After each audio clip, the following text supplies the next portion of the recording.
ejo nawe bana bayirocinze bazahita bavuga ati menya byaye nari sawa reka nanjye mbijyemo bizakunda bazajyamo hari icyo bizabumarira.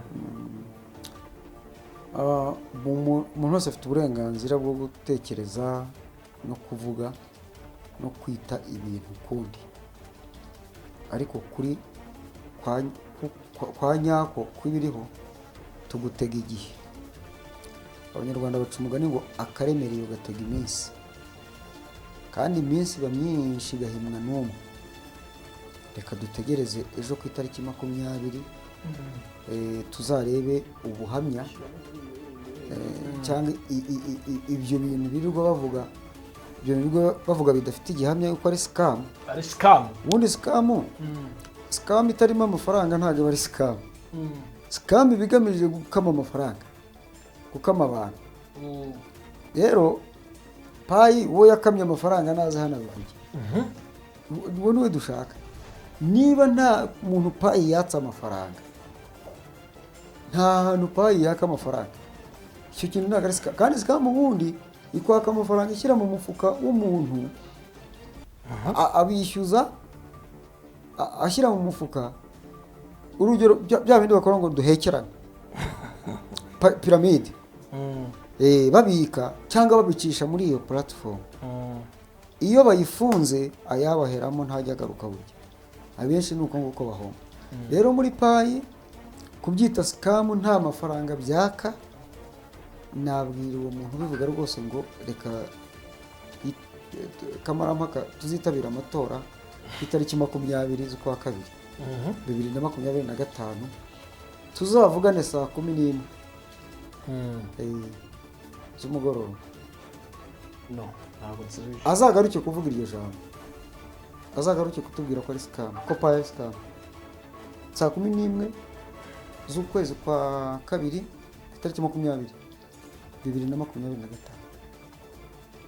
tumuhaye rugarazaze muhe na mikoro kwihoma. Ngenda nabazaga ikibazo kimeze gutya, nyuma yaho nta wakwinjiramo kwinjira noneho. Tubahaye ikaze abashaka kwambara neza, turabatumira muri White Shop. Ni hano mu nyubako ya Tedemiri mu mujyi, umanutse ku mayisikariye ku ruhande hasi hateganye no kwandamage. Ni muryango wa mbere ukinjiramo, urahasanga amashakoshi meza. Baraguha ikaze, hanyuma bagusekere, hanyuma utambuke bakwereke imyambaro myiza ijyanye n'icyerekezo. Barakwereka imyambaro myiza y'abagabo, barakwereka amakote meza, barakwereka amakote akwiriye icyerekezo. Hanyuma nibarangiza bakwereke amapantaro meza, baragutambagiza bakwereka amashati meza. Ugeze muri White Shop urasangamo amashati meza ndetse urasangamo n'imipira myiza.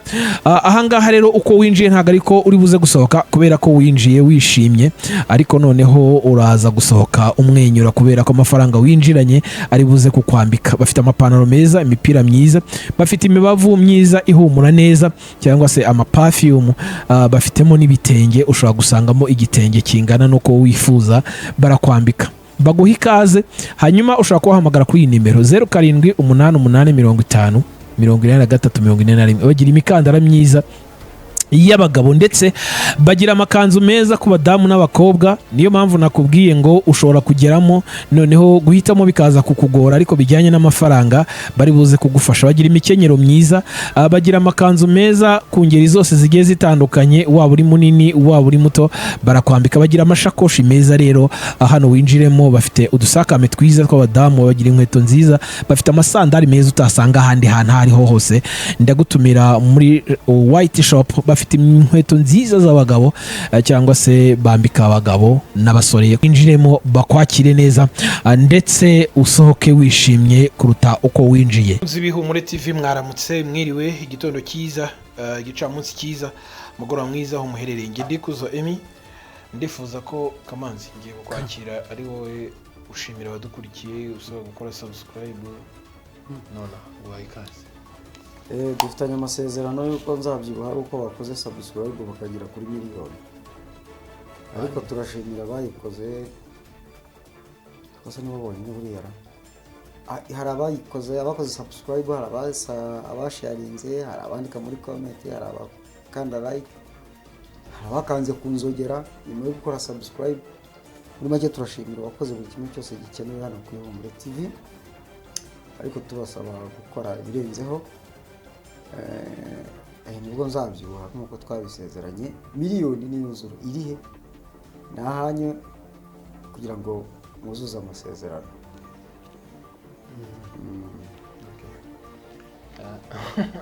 Abatukurikiye rero muri uyu mwanya naje guseka mu kanya, hari umuntu twamamariza noneho nyine tukavuga afite shop mu mujyi bita White House, White Shop, White House bakabona White, oya iba muri TDMR. Umva nyine niba nanibeshye muze White House, nuko nzi ko hari iyo nyubako ihari yitwa muri Amerika yitwa White House. Kuvugishwa oya uruvugishwa n'umuntu ufite ikintu kigushimisha. Kwibesha ntabwo ari ukuvugishwa my friend, bitandukanye. Ariko nubwo uravugishije kwibesha, kwibesha so kwibeshya, kwibesha so kwibeshya nuko okay. Wavuzemo guki noneho nari mvuze White House.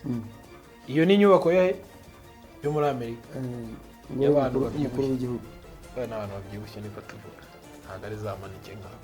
So noneho White Shop ni iduka riba mu Rwanda, niryo ryonyine rihaba. Bari mu mujyi mu nyubako ya TDMR. Urabona igeze imbere ya TDMR ukamanuka kuri twato escalier duhari, kuri bya biti bihari, ukimanuka handi kuri TDMR nyine yateganye no kwandamage. Umuryango wa mbere winjiriramo harimo mama w'inzobe uba wicayemo. Aho rero bahita muri White Shop.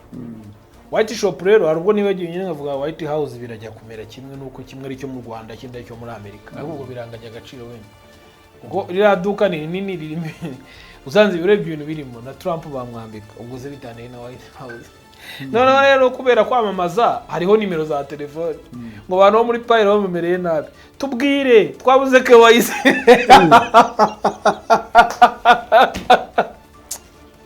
Ndumva ko ariko nibyo uraze ko bamenyereye gushyiraho nimero zawe bakaba babonye ziri kuri ekara, nose ntaziriho bagira ngo wimukiye kuri ekara. Oya nose ntaziriho, aho abantu twifitiye muri mwisi uhagaze hano Gikondo ukareba hakurya Nyamirambo, abantu batanu bahagaze ukababaza ngo ubonye iki, buri wese aba afite icyo yabonye. Oya ku buryo barebye publicité cyangwa bumvije tuvuze nimero zo kwamamaza z'imyenda bacuruza n'ibiki kugira ngo bazabahamagare, wagahita yumva payi ari wimvira nimero gusa. Ibi ntabwo mureba ngo nose uzumureke wayizi ibaze kawayizi ni ibigize. Ihumure yatewe kuvisha yatewe telefone. Okay, umeze neza kama ibisanzwe kuko none ni wese mfitemo akanimero gakeya. Ejo niriwe agiye kuri umu producer bita Beruka Berite ngakore ako waturimbiye Berite Pro waturimbiye akarimbo waririmbye muri studio. Ushaka ko ndirimba se? Ririmba rwose kwa ikaze. Ariko ye uramemba se? Oya rego ze kujya udashaka kuduhinuza uza tujye gukora ikiganiro cyo kuririmba. Ariko no kugira ntabwo uraririmba cyo kuririmba ntabwo uraririmba hani n'indirimbo urampemba ntaribe. Okay.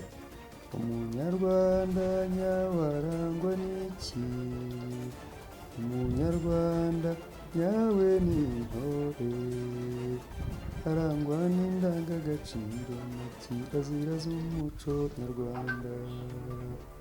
Intego nyamukuru ni ubumwe, umurimo no gukunda igihugu, n'umurinzi w'igihango cy'ubunyarwanda shenge umunyarwanda. Ntuzabimbaza ubundi usetse usetse iki uyu muhanzi aririmba umukomera amashyi cyangwa bakamunagira inoti, none urasetse wowe sizo washaka gase kandi kimenya ko genda umusaza sibyo kandi ndirimba z'abasaza nkaririmba gisaza wowe uririmba buri we n'igikirisitu ako yeme nawe ririmba numvise uzi kuririmba nta muntu wa mituro banzo ririmbe nawe. Hari umuntu watekereje gutanga ituro ati siri turo ko yewe turya mu mibare banza nawe ucisheho cishe iki akaririmbo karirimbo ngaho ko kurana kuramyize abonye ariko kakunyura twaje muri payi bro oya none se ejo ko bagiye kureba producer wowe nkubwiye kuririmbe ko ejo bagiye kureba producer nawe dutera mu zikori batera nziko yiye kubita kakanye akaheze nyenzi kuririmba akarekana nabyutse nabi iki kano kimere nabi sinzi niba ari umuntu wamuga pomade nkakira urashaka inkoko yo mu muceri banjani muri Golden Gara urashaka inkoko muri Golden Gara Kicukiro uramutse ugezemo bakugira bakuha inkoko irimo umuceri bakubagira inkoko mbese bakubagira ibisiga Golden Gara ngo bigeze bakubagira inkoko ariko ngo bakagira ariko reka nkubwire mu bintu ntazibagirwa n'ubwa mbere nari nyirira muri ura muceri ariko ndabonye ikintu kizatuma mbyibuha ariko kama ni ukuri kw'Imana hagize umuntu wikoramo akagugura umuceri n'inkoko nta bindi bintu bashyiramo oya ntabyo ura n'umuceri gusa oya yateraze gutera n'inkoko oya muri Golden Gara kandi bishyura muri payi umuntu yaza akakwishyura muri payi ariko hagize umuntu uza akakugura umuceri ntabwo ndabyumva ukawurya wabyibuha ku cyumweru kimwe nari ngiye kubyibuha kandi samburage mu bintu nakibagirwa ntabwo nakibagirwa iriya nkoko n'iriya sawuni ariko Imana irakora koko n'iriya sawuni uzi ko kurya inkoko wajya muri sawuni ukavayo ushaka gusubirayo wa mukobwa ararongo indeze kandi ako nawe usanze arongorerwa he ugiye koza Joyina uzi kuvuze ngo ararongowe Joyina nuzara uburize ko mbona ahagaze muri Golden Gara nindeze ndumiwe ariko ninde si muri Golden Gara wowe mukobwa Jaride oyi Jaride iyi Jaride ninde so iyi Jaride ubwo yitwa Diare nenze ko nyine wenda byarangiye kubera ko najyaga mbona asa n'ugira ubwira ati minsi yarandenganye none mbonye impamvu nawe ufite gukabya wa ntago ari gukabya urafata abantu ukabazirika ku ziko ko kwishiga iriye zigase ishiga se ndanize warongo uhita muciye hose oya ntamurebaga nari muzi ariko ntago yari guyanye kubera ko nanjye ntari guye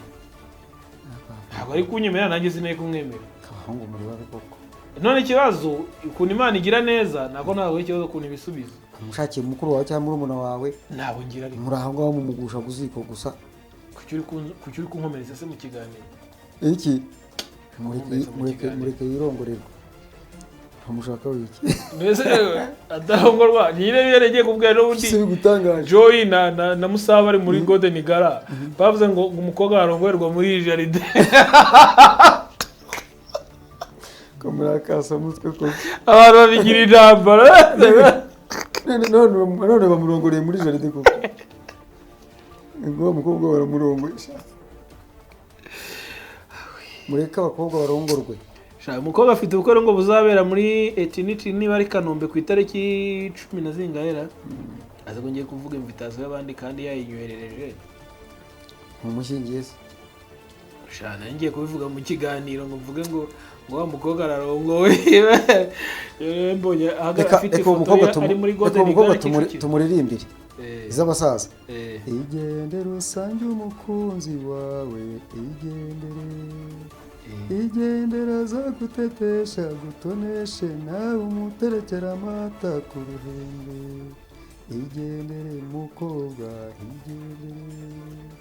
igendere shenge rata igendere genda urongorwe rata okay kandi waruzi ko nabigira yani genda urongorwe nyine ngiye bigerageza bya gisaza nyine okay Imana igize neza rero abikoze hanyuma waramutse neza ndizera ubwo numva maze anshyushyaga ndakubonye anshyushyaga ndakangutse ariko ejo ko hashobora kuzaturika ikintu hagiye guturika ikintu kidasanzwe rero ugeze ejo oya uyu munsi ugeze ejo oya ikiganiro umvagira vuba iki kiganiro rero wowe ushaka guturitsa bombe nakubonye reka bajya vuba iki kiganiro kirekura none aha ushaka guturitsa bombe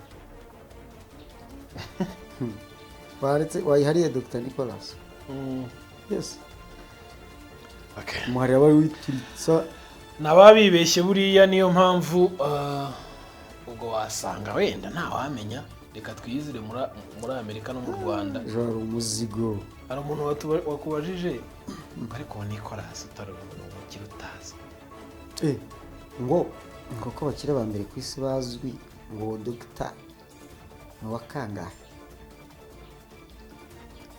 uwo nguwo ngo ni aba mbere twavuze Dr Nicolas ntari mu ba mbere ntari mu ba nyuma ari muri bose ariko hari akantu kamwe nshaka gukemura ari muri bose no hari akantu kamwe nshaka gukemura the majority abantu benshi b'abakire bambabarire ko mbivuze ariko ni inkirabuhere ariko uzi kubona umukire mushobora kuganira ku wa mbere akakubwira ngo nta mafaranga mfite ku wa kabiri akakubwira ngo nta mafaranga mfite ku wa gatatu akakubwira ngo nta mafaranga mfite ku wa kane akakubwira ngo nta mafaranga mfite yitwa ngo ni umukire ipfinyatsi gusa mwebwe nimara kugira amahirwe mukabona payi muzabinyatsi ariko waba reka mvugira abakire aho ngaho uyamubaza warayamubikije aguhakaniye urubanza rubi ubu wayahakaniye bangana iki ariko nta nawe mfite ibindi kigingi ntabwo ndi umukire shaka ko ruvuza ku kantu ukoza hasi unyibutse ibuye hari igihe umuntu ashirirwa ujya ureba n'umukire ugasanga nta mafaranga ari ugira ngo wayabitse wareba inyuma wareba imbere ugasanga nta n'igiceri cy'icumi gihari ko twafashije abantu benshi ubu koko ntabwo batura ejo nibamara kumenya igiciro ihumure bakwemereye gutura hari n'umuntu uhamagaye mu gitondo akubwira ko ngo yiteguye iki ngo tuzakora urubuga rw'abantu badafite payi nyinshi ngo ariko ngo bungukiye ku ihumure bakamenyera ku ihumure ari muri Zambia buriya se ari muri Zambia ariko ntabwo bigoye niyo batakora gurupe akavuga ati mpereza wallet yawe nkuhe payi imwe cyangwa ibice nta kibazo rangaye ngo dukora groupe we reka nkugira inama yakozwe yanzura ahubwo shyira mu bikorwa yakorewe kuri telefone ivuga iki no kwihumura ivuga iki urubuga rujyeho ihumure TV ihumure support group ihumure support group nanjye iki gitekerezo ndagitanze okay hanyuma umuntu wese uri buzeho aze ajya kuri list reka nkubwire niyo watura igiceri cy'ijana niyo watura igihumbi niyo watura ngahe ariko uze ujyeho noneho reka nanjye umwana mu isizina ni ihumure support group none reka nkwereke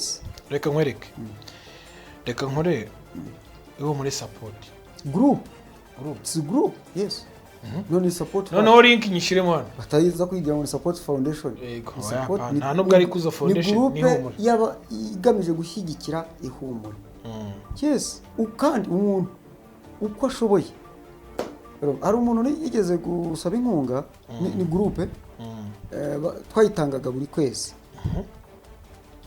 aravuga ngo guhera ku giceri cy'ijana iyo uvuze ngo guhera ku giceri cy'ijana uba ufunze amafaranga 50 kandi miliyoni idafite 50 ntiyitwa miliyoni reka da uko wishoboye kubuko nguko bitwaye iki icyo bitwaye nta kimwe yes iyo ushyizeho ngo guhera ubwo munsi yaho ntubashaka ntibagushyigikira kandi inkunga idafite ayo ngayo utavuze ntiyaba yuzuye yes okay igitekerezo cyanjye ni ihumure support group ujyaho wese iyo link uyishyire munsi inkuru aho ngaho umuntu wese ushaka gushyigikira ihumure ajyeho ubundi kuyikora mwite ihumure support group ihumure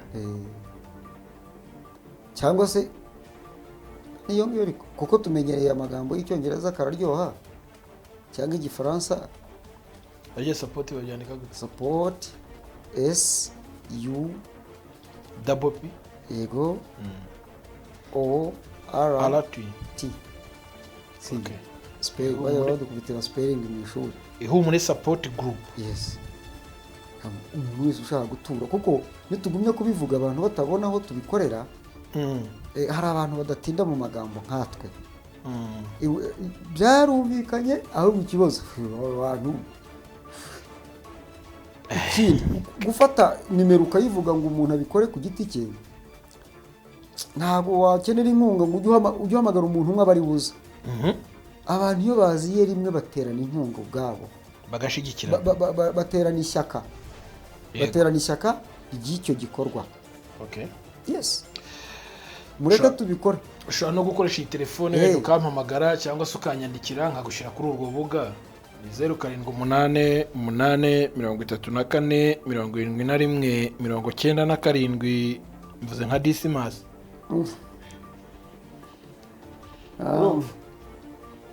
Noneho rero nakomeje ku gisasu ariko ngo kizaraswe ejo.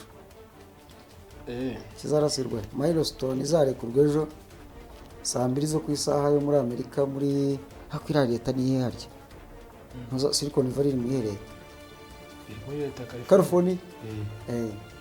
Tuba bimbereho amasaha 8 ubwo twe tuzaba turi saa 10. Nibwo umuzigo uzarekurwa what we call milestone. Simbivuga ibiki bitankora ibiki uvuga umuzigo. Ikompora izarekurwa ejo. Noneho linki bita ndimo ndabona linki ndimo ndakora linki. Abantu bungukiye ku ihumure muzatanga inkunga kubera ko dufite ibindi byinshi dutekereza gukora harimo n'aya mishinga umusaho yavugaga. Byaba ari byiza rero urumva. Yes, agace kanga mu jisho ne kanga mu kanwa uko kaba kangana kose niyo yaba ari payi kandi intambwe igihumbi zihera ku ntambwe imwe. Yego, ubwo rero uzamudusunitse ufite payi ubwo muzababwira wallet bazajya bashyiraho ka payi. Kuko hari abatangiye ubu payi yazohereza nta kibazo. Umuntu wese uramutse ufite wallet yakira payi wayitanga bakazoherezaho. Abashobora abadafite amafaranga ariko bashobora kohereza payi. Wayitanga ikintu wo gukora ni ukufata wallet muri blockchain kuri konti yawe ukayikopera ukayisharinga. Ukayisharinga uwo muntu akajya kwishyura aho agiye kukoherereza payi akaba ariyo ashyiramo. Yes, hanyuma rero reka twinjire mu kiganiro nyirizina ngira ngo nari numva igitekerezo cy'umusaza Tito avuga ati byaba byiza noneho dushigikiye. Reka rero twizere ko iyo nkunga ifite umusaruro kandi ntekereza ko umuntu wese wishimye agaragaza ibyishimo ayiraranya ariko muzarayira mu kanya. Umunani naryamye nkesheje ryamye nkesheje ku buryo ntaryamye neza niyo mpamvu kandi ngomba kuzindukira mu kazi. Ngombwa ugomba gufatanya no gucukumbura ibyo turi buha abantu. Ni ngombwa. Hanyuma rero mu byo ducukumbura byose itariki yageze abantu biteze iki cyane inyuma ya Open Network? Biteze byinshi ariko iby'ingenzi ni nka bitatu. Icya mbere biteze itangazo riri busohoke icyo rizanye. Ni iki bizagana he tuzakora iki icya kabiri twiteze kumenya igiciro cya payi nangahe n'amadolari angahe. Icya gatatu twiteze kubona imvange z'ibibi n'ibyiza. Ibyiza ku bazaba barabonye migration bakaganura bwa mbere ku musaruro wa payi ariko n'abazakurikira nabo badafite imiziro bakabuza bazabibona abo bazishima. Ariko nanone abenshi bazababara kuko hari abamaze gutakaza passphrase zabo. Ndaba ngombwa ko bakora wallet ya kabiri icyo gihe payi zari ziriho zitakaza agaciro zijyana n'iyo ya mbere bahinduye.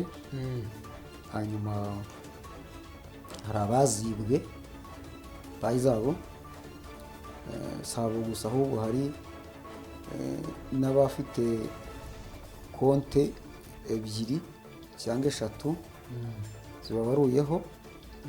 Abo ngabo ntibazishima kuko konti zabo ntizemewe, agomba guhitamo imwe. Ubwo mu gihe atarabikora ni ukudindira. Undi uzababara ni umuntu utarujuje ibyo asabwa birimo KYC na Mainnet checklist,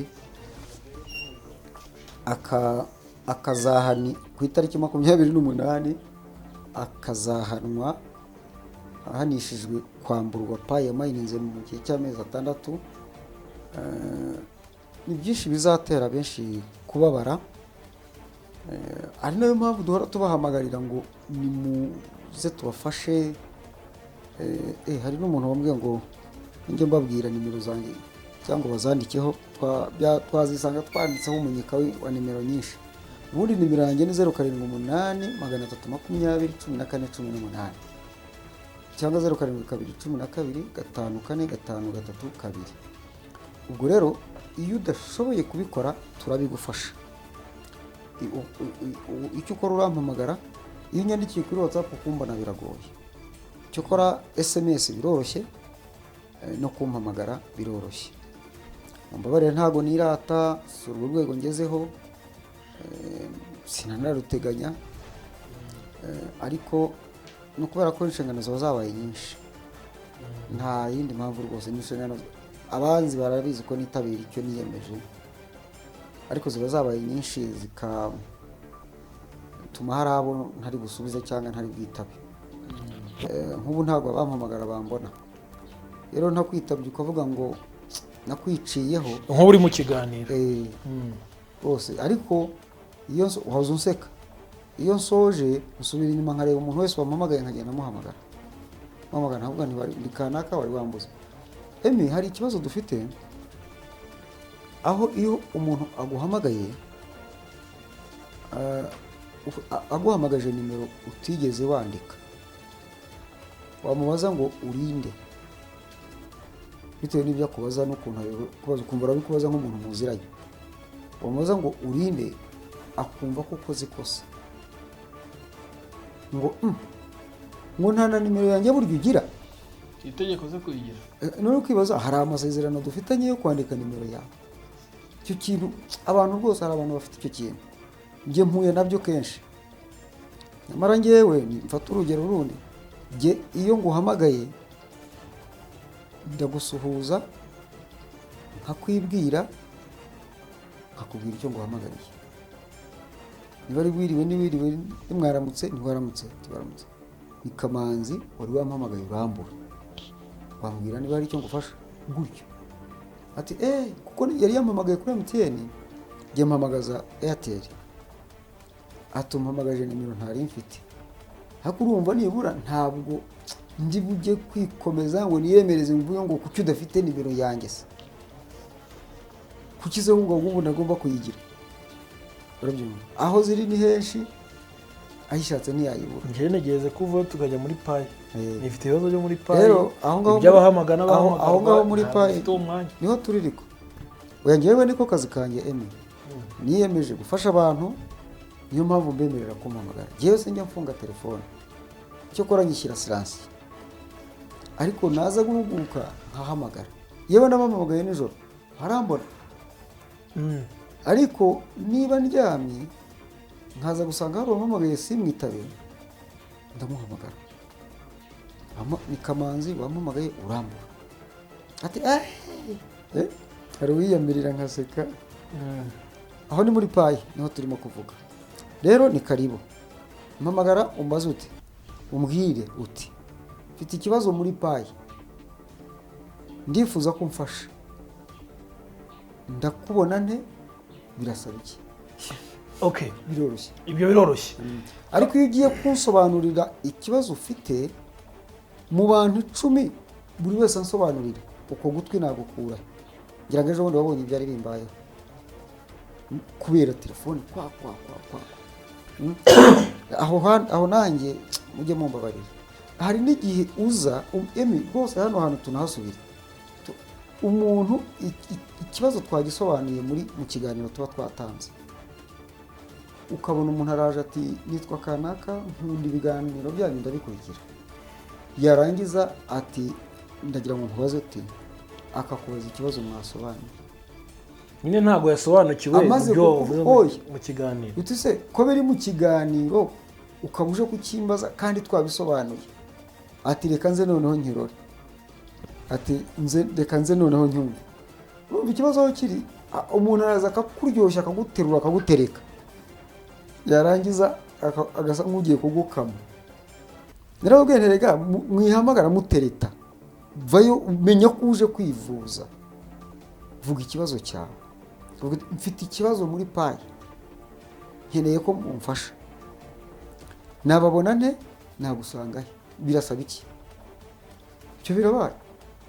None wenda utegereze yari njye kubaza nti ariko uyu muntu ashobora kuba afite akabazo koroheje, kuko hari ujya kugusobanurira neza ugasanga arasobanura ibintu uko bitari, ukumva ikibazo ntazi n'icyo ari cyo, cyokora ugapfa kumufasha, ubwo tugatindaho. Ngaho mbwira ahantu ukuntu nazajya kwiga, ubwo umuntu mukamarana nk'iminota 5 cyangwa 10, mbwira ukuntu wazigobotora abantu 10, ayo matwi ntiwazayabona.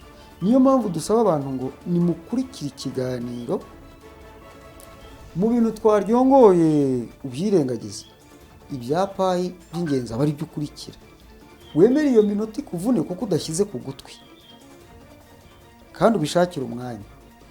Hanyuma numara kucyumva ukavuga utari ko hari ingingo batavuzeho, utwandikire muri comment, kuko iyo dusomye comments tubibyazamo inkuru turi bubazanire tukabisobanura, kuko tuba tubona ko ari ikibazo rusange cyangwa se niyo cyabazwa n'umuntu umwe, ariko twumva ko ari ngombwa. Hari abaza badutuka, ntabwo nzaza gusoma hano message y'ibitutsi. Ubu ngenda gutegereje ngo mu mwanya mbaze, kuko urakomeza kuntwariza igitugu. Ntabwo utazi igitugu usubira ngo ndagushobora. Ntabwo ndi bugushobore. Ariko ubu none umwana mwiza niyo hanganye ndategereza. Ubu none washoboye mikoroni yawe. Kamanzi. Abantu baguhamagara. Kandi ubu ngoze cyane ko mubwiza ukuri. Abantu bakwandikira. Okay. Hari abantu batarabona migration. Bafite ubwoba bwo kwibaza ngo ko bagiye kurocinga nta migration turabona. Ubu twebwe tubarwa nk'aba pioneer cyangwa turi ibizongwe biraho. Okay. Nabanje gutanga impanuro noneho kagiye kwityaza. Umuntu wese uzi ko atarabona migration kandi yarapasinze KYC, urakora ibintu bibiri. Icya mbere, urategereza niba nta kosa ufite, tegereza rwose.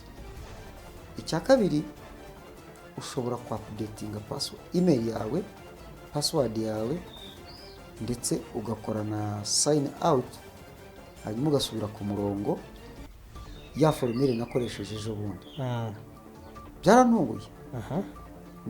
Nta minota 3 yashize. Yes, minota 2 ngiye kubona umuntu kupa. Bari bamaze iminsi babivuga ariko ntibasobanure formule bakoresha. Ubwo twabivugaga hano sinzi wenda niba ari kubisubiramo, ariko updatinga email mbere na mbere, updatinga password, hanyuma ugakora sign out, then ugasubira ku murongo kuri kumayininga. Nuko nabikoze iminota itarenze 2, payi ngo zirundaho, narikanze hari ikintu gikanga. Nta gisozo icyo kibazo nacyo. Okay. Hari abantu benshi badukurikiye uyu munsi bavuga bati ibintu by'aba bantu nabisazi n'ibicupuri.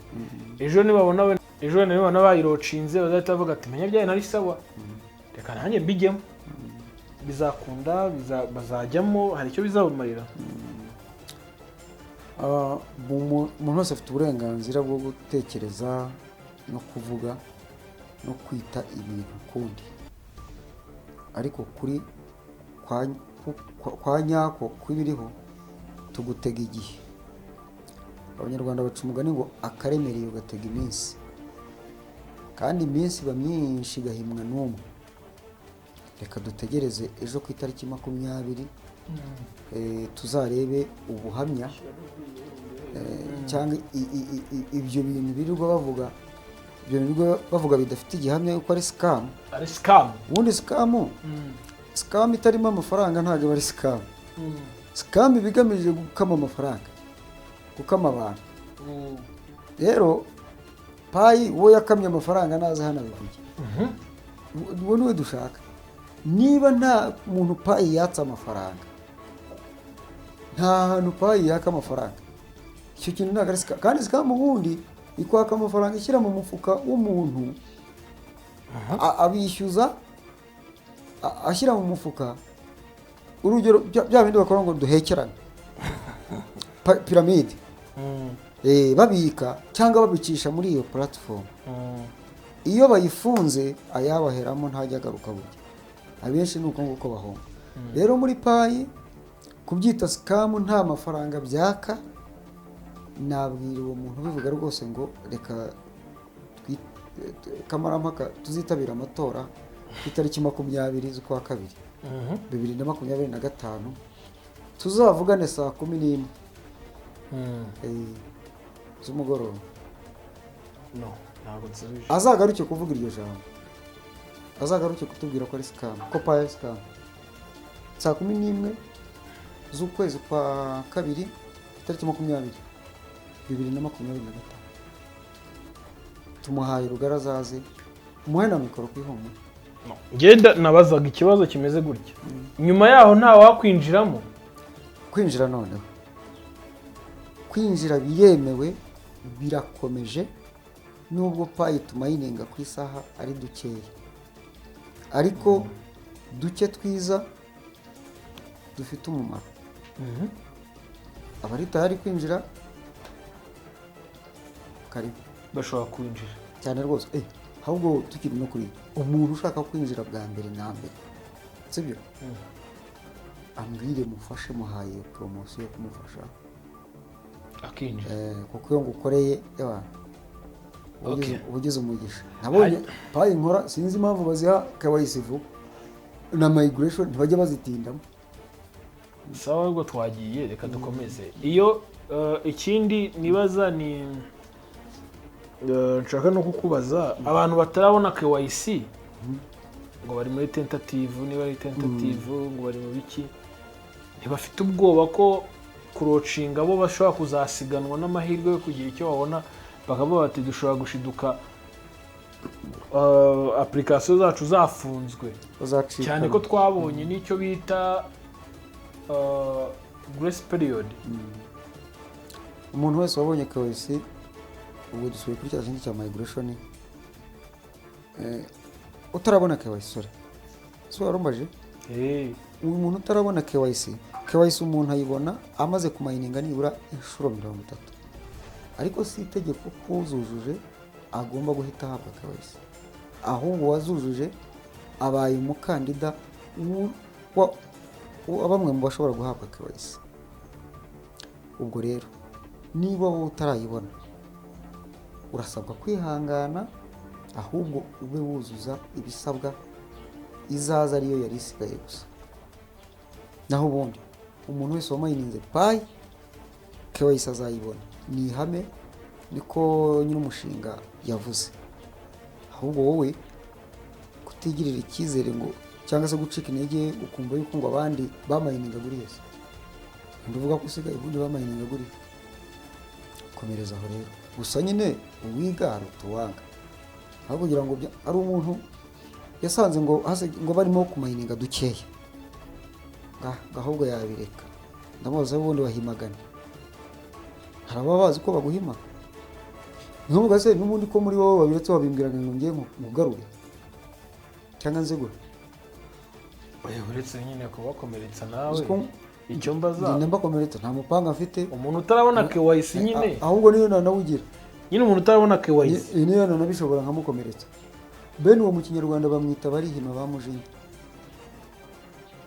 kugira ngo nibahire, barihima bamujinya. Ngo ahubwo nabireka, wampingira gaseye zumuzana no kuramutse, neze ko numva uramutse. Sindaramuka, nzaramuka ejo. cyangwa ejo bundi. ariko haracyari amahirwe ntose azahita yinjira. Ndi mu bayamubujije se cyangwa we wayamubujije? Ariko ubundi murakina n'abantu mushaka iki? Soma. Okay, icyo mbaza wari utaransubiza. Soma message. Sibyo? Nabo bavuga ngo scam. Kame ndetse kubasomera. Ari ngusubije ariko. Oya. Kwinjira barinjira nubwo babona udupayi duke hakabamo abadukerensa ngo ahubwo nabireka. Wampingira gase. Ubwo nkoze kosa. Tutamwikiriza kamere nk'ababyeyi. Ariko igihe cyo kwabwira kamere nkiretse. Akubona abagenzi. Ariko ubundi hano ndashaka igihe kizababwira. Nyakubahwa Perezida nakwibarije bano bagenzi bacu badafite KYC ndetse we no kumayininga. Wishaka ngo abantu bose babe barabigiyemo ku munsi wabigiyemo baratangiye icyo twagisubije ahubwo mbaza no kwinjira niyo bishoboka. Kwinjira byo wabivuze. Kumayininga bijyana no kwinjira nyine. Abo rero batarabona KYC ni ukwihangana nta kindi ahubwo niba buzuza ibisabwa bazaze KYC zaze bahita bayandika. Ibisabwa ni ibikiza. Hari verifications na mindset checklist.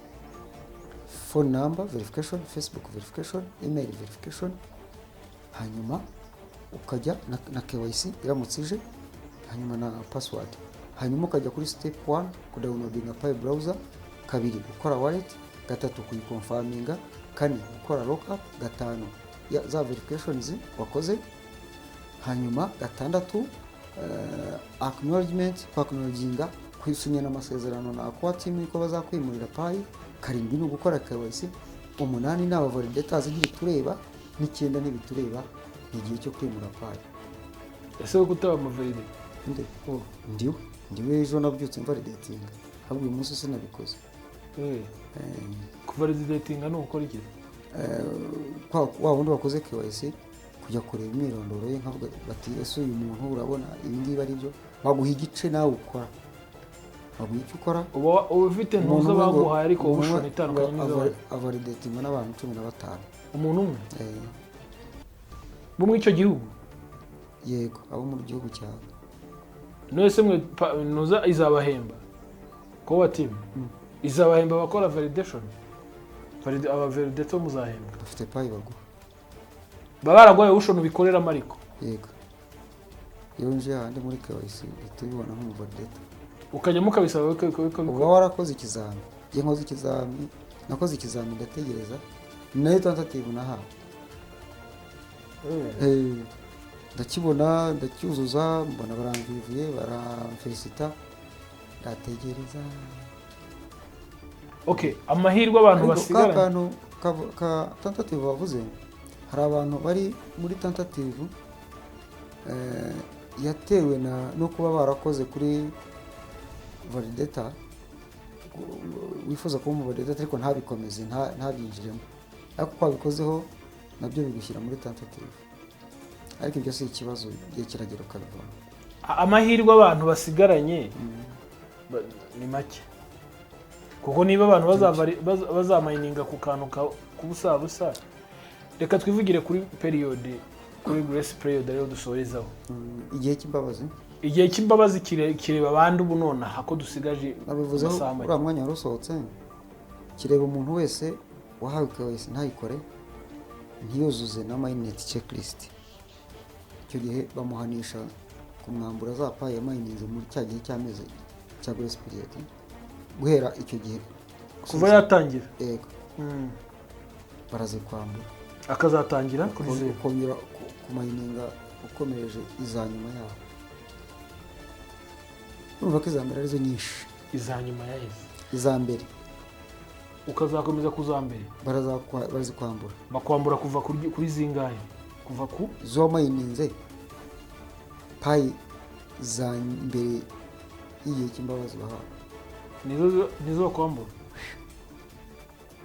bakazishyira mu kigega zikamayiningwa n'ababyujuje. Uwo gakurikirana ugatangirira kuri za zindi ugakomereza kuri period nyuma y'icyo gihe cy'imbabazi bahawe. Nta gihombo kirimo se n'igihombo adahari umuntu Pi imwe ihagije. Ahubwo iyo byita igihombo wowe ufite zose hari umuntu Pi imwe igize ite ihagije. nanyurwe Manuma namubwira iki? wowe ntunyuzwe se? Mfite iki se?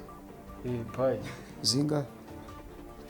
ufite zose wowe wenda uranyuzwe cyangwa urumva ushaka n'izindi ko mbona n'ubundi uba wakamije nk'ushaka nyinshi izo ndazishaka nyinshi zo ziraboneka zarabuze se hiduki ariko heko zo kuseka ni duke si Frida hiduki kuko ukurikije imishinga umuntu ufite. Okay, abantu bagiye kwamburwa payi basubiremo dusoze ni abantu bahawe ni bande bagiye kwamburwa payi? Umuntu wese ufite KYC ni kuvuga bombi. Umuntu wese ufite KYC ntayikore ntiyuzuze na mayinite checklist cyagiye cy'imbabazi yahawe kikamurangirira. Hasigaye iminsi ingahe mbese igihe cy'imbabazi? Uyu munsi turi tariki 19 kandi ni kuri 28. ubwo iminsi yabarangiranye uhigimye abavuze ntacyo bavuze abahigimye tuvuze ko wavuze wahigimye uba wahigimye nta kindi wavuze. Reka mvuge simvuze n'umunyarwanda ariko ngiye ndabona ntabyo gifite babikuyemo hari.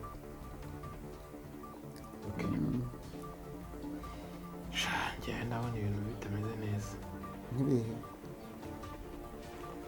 Reka tugushimire rero wakoze cyane Muzehe Tito. Nanjye ndabashimiye. Nawe utaha.